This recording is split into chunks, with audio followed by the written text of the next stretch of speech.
Kolkata వైద్యురాలి హత్యాచార case దర్యాప్తులో CBI వేగం పుంజుకుంది. Kolkata high court ఆదేశించిన వెంటనే రంగంలోకి దిగిన అధికారులు ఈ కేసులో పలు కీలక విషయాలను బయటపెట్టారు. అయితే కోల్కతా పోలీసులు క్రైమ్ సీన్లో ఎటువంటి ఆనవాళ్లు లేకుండా చెరిపేసినట్టుగా సీబీఐ అనుమానిస్తుంది.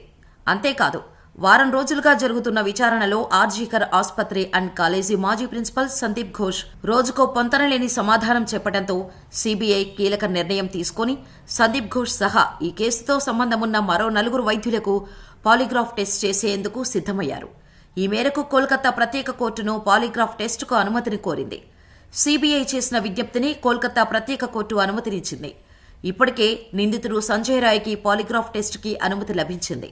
అయితే సీబీఐ విచారణలో సందీప్ ఘోష్ పొంతనలేని సమాధానాలు చెబుతున్నాడని తెలుస్తోంది.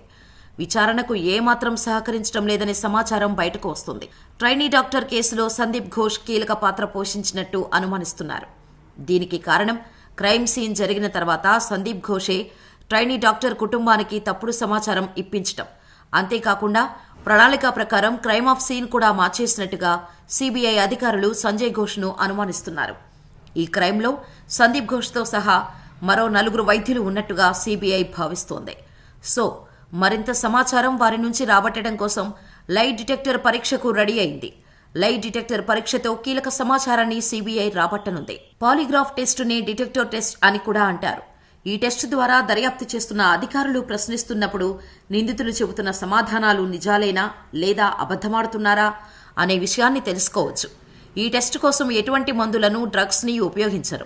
పరీక్ష చేసే వ్యక్తి శరీరానికి కార్డియో కప్పులు, తేలికపాటి ఎలక్ట్రోడ్లతో పాటు ఇతర పరికరాలు అమరుస్తారు. వీటితో ఆ వ్యక్తి బీపీ, శ్వాసక్రియ రేటును గమనిస్తుంటారు. ఇలా నిందితుడు సమాధానాలు చెప్పే టైంలో వారి శరీరం ఎలా స్పందిస్తుందో వీటి వల్ల తెలుసుకుంటారు. ఈ టెస్ట్లో ఒకవేళ నిందితుడు అబద్ధం చెబితే అతడి శరీరంలో మార్పులు కనబడతాయి. బీపీ, శ్వాసక్రియల్లో మార్పులు వస్తాయి. తద్వారా నిందితుడు చెప్పేది వాస్తవమా కాదా అని అధికారులు తెలుసుకుంటారు. కొందరు ఈ టెస్టును ఛేదించగలరని, నిజాలు బయటకు రాకుండా దాచేందుకు ఆస్కారం ఉంటుందని చాలామంది నిపుణులు చెబుతున్నారు. మరి ఈ లై డిటెక్టర్ పరీక్షతో ట్రైనీ డాక్టర్ కేసులో నిందితులను సీబీఐ పట్టుకుంటుందా? ఈ టెస్టులో అసలు ఎటువంటి నిజాలు బయటకు వస్తాయి? సీబీఐ ఈ కేసును ఎలా ఛేదిస్తారో ముందు చూడాల్సిందే. ఇదిలా ఉంటే దేశంలో సంచలనంగా నిలిచిన ఉన్నావ్, హత్రాస్ అత్యాచార కేసులను దర్యాప్తు చేసిన 2 సీనియర్ సీబీఐ అధికారులు సంపత్ మీనా, సీమా పహూజాకు కోల్కతా డాక్టర్ కేసును అప్పగించడంతో ఈ కేసులో కూడా ట్రైనీ డాక్టర్కు, ఆమె కుటుంబానికి న్యాయం జరుగుతుందని అందరూ భావిస్తున్నారు. మరి ఏం జరుగుతుందో వేచి చూడాల్సిందే.